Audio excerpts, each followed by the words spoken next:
The haunting inspiration behind Fears to Fathom. The Fears to Fathom series has captivated horror enthusiasts with its chilling episodic tales inspired by allegedly real-life events. Each episode plunges players into a first-person horror experience that thrives on psychological tension, isolation, and the fear of the unknown. But how much of these terrifying stories are rooted in reality? One of the most unsettling episodes, Ironbark Lookout, follows Jack Nelson, a young fire lookout assigned to a remote tower in Ironbark State Park. As the story unfolds, Jack's solitude is disturbed by increasingly strange occurrences, messages from unknown senders, cryptic radio transmissions, and an ominous sense of being watched. The gripping tale culminates in a nerve-wracking descent into paranoia, leaving players questioning what is real and what is a product of Jack's deteriorating psyche. This episode bears eerie similarities to the real-life experiences of forest rangers and fire lookouts across North America. Reports of mysterious figures lurking in the woods, unexplained disappearances, and unsettling encounters have been documented by those stationed in remote watchtowers. The 1980 case of a missing lookout in Montana's Glacier National Park stands out, where a ranger, David Hollis, was found dead under unexplained circumstances. Hollis, a seasoned lookout with over 10 years of experience, had made his final radio transmissions describing an unknown presence approaching his cabin.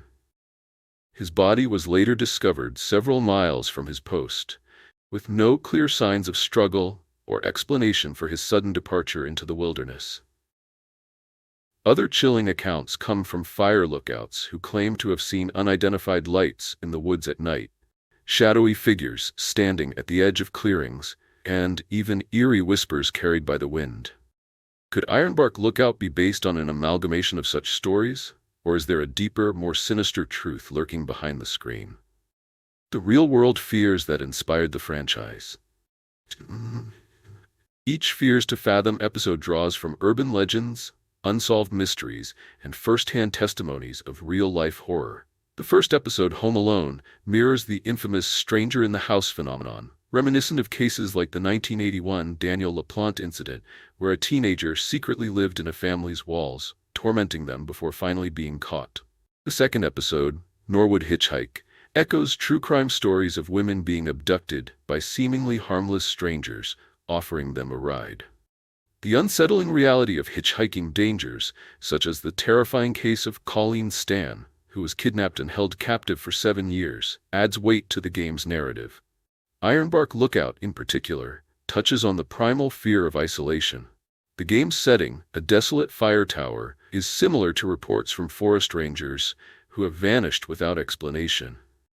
Theories about these disappearances range from human predators lurking in the woods to cryptid encounters and government conspiracies involving missing persons cases in national parks. David Hollis's 1980 disappearance in Glacier National Park remains one of the most perplexing cases. Some believe he may have encountered a dangerous drifter or an unknown assailant, while others speculate that something more supernatural was at play. His final radio transmissions describing an approaching presence add an eerie layer to the mystery, making it a compelling inspiration for Ironbark Lookout. The Fears to Fathom series taps into these real-life horrors, weaving them into interactive experiences that blur the line between fiction and reality. With each episode, players find themselves immersed in fear, one that is unsettlingly close to real-world terror.